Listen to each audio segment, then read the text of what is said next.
అందరికీ నమస్కారం. నిన్న బొమ్మనహాల్ మండలం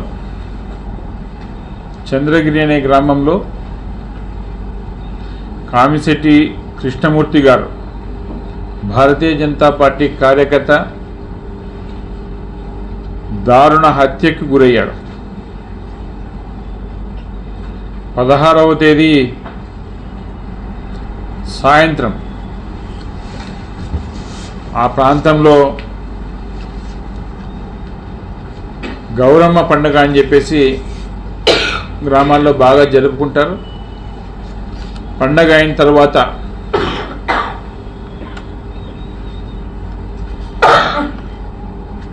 ఆయన ఇంట్లో పోయేసి భోజనం చేస్తున్న సందర్భంగా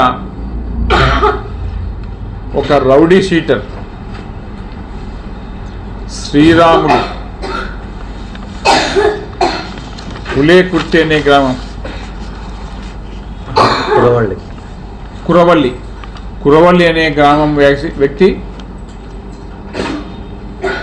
ఆయన భూమిని కబ్జా చేయాలి, ఆయన భూమిని ఆక్రమించుకోవాలి అనే దురుద్దేశంతో గత 2-3 సంవత్సరాలుగా అతనిపైన ఒత్తిడి తెస్తూ అతనిపైన దాడులు చేస్తూ భౌతిక దాడులు చేసి ఇంతకుముందు అటెంప్ట్ మర్డర్ చేసినప్పటికీ కూడా గత ప్రభుత్వంలో ఉన్న అధికారులు, రెవెన్యూ అధికారులు అయితేనేముంది, పోలీస్ అధికారులు అయితే ఉంది, స్పందించకపోగా వాళ్ళు ఆ రోజే స్పందించి ఉంటే ఈరోజు ఈ దారుణం జరిగి ఉండేది కాదని చెప్పేసి భారతీయ జనతా పార్టీ భావిస్తుంది. వీటన్నిటికీ ఆ అధికారులే బాధ్యత వహించాలి. ఈరోజు ఒక నిండు ప్రాణం బలి తీసుకున్న ఒక కిరాతకుని తక్షణమై పోలీస్ స్టేషన్లో లొంగిపోయాడు. అది వేరే క్వశ్చన్. గత 2 సంవత్సరాలుగా అతను చేసిన అఘాయిత్యాలు కానీ, పోలీస్ స్టేషన్లో కంప్లైంట్లు కానీ, ఎస్పీ ఆఫీస్లో కంప్లైంట్లు కానీ, కలెక్టర్ ఆఫీస్లో కంప్లైంట్లు కానీ, ఈ అధికారులు నిమ్మకు నీరెత్తినట్టు పట్టించుకోకపోగా ఈరోజు ఒక నిండు ప్రాణం బలైంది.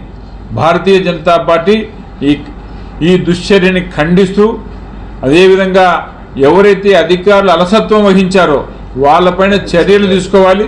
అదేవిధంగా ఆ కుటుంబం ఏదైతే నష్టపోయిందో ఆ కుటుంబానికి నష్టపరిహారం ప్రభుత్వం చెల్లించాలని చెప్పేసి భారతీయ జనతా పార్టీ డిమాండ్ చేస్తూ ఉంది.